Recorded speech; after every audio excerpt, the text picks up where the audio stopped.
Basically just Gilead, but with CEOs. Not really.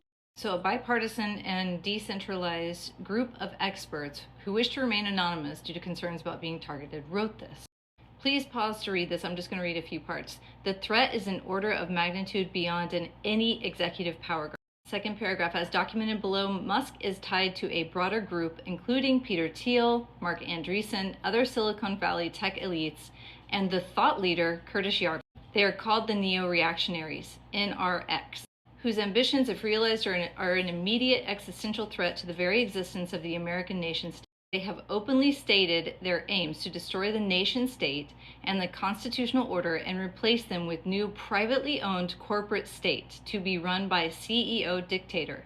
Citizens become subjects owned by the state slaves, because everything rots when it has no owner, human beings included, Yarvin said.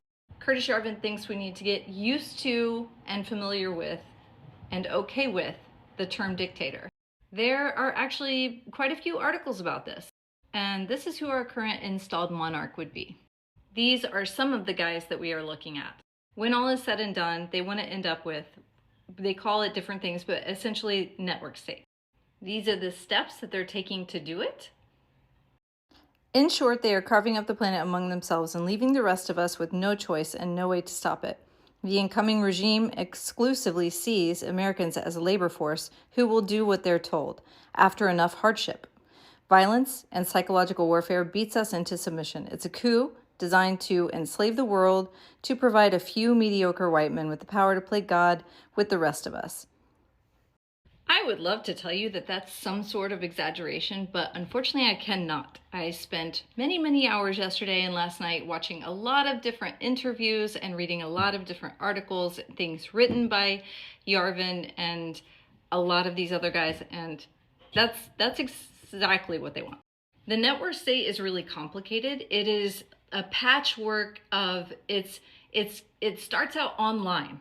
So you essentially form a community, a government in a way, and everyone has to have kind of the same ideals. You come together with the same principles.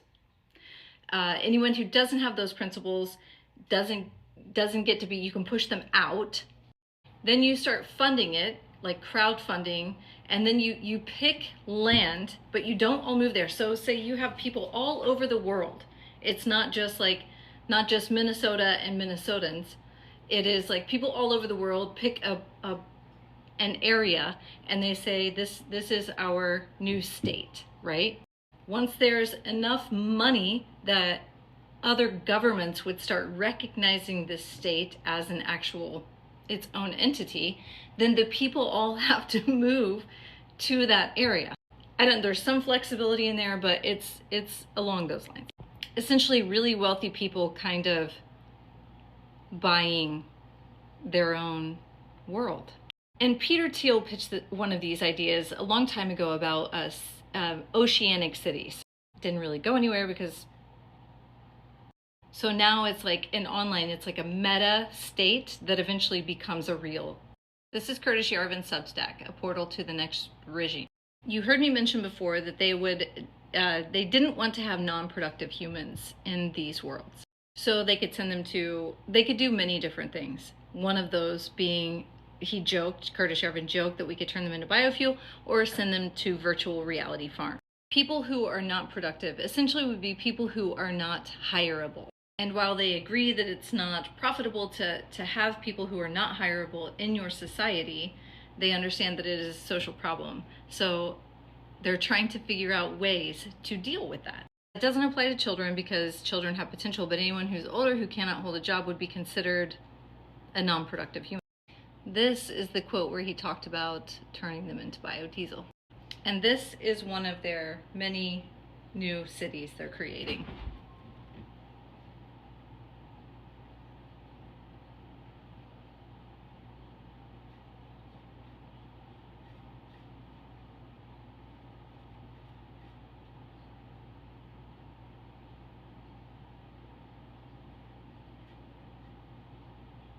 It explains the network states to some degree.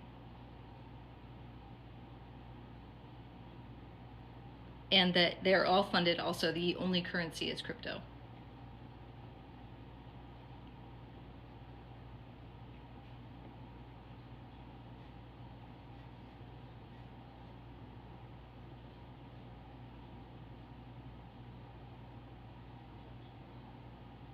And these are the areas where you're going to see a lot of these nation states, or whatever they're calling network states, are already starting to be created.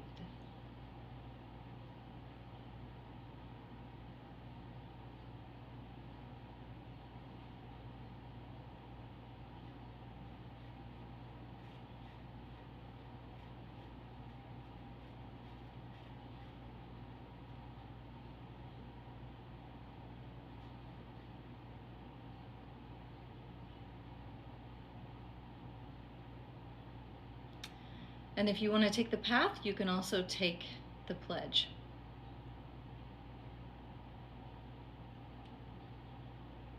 And this is the pledge. I said in the last video I'm concerned about their new connection to China and Russia, and Dugin and Yarvin are very similar in their philosophy or theory, so I'll explain that in the next post. If you're not concerned about this, I'm not sure where your brain is currently. I love dark dystopian sci-fi, but fi being the optimal part of that.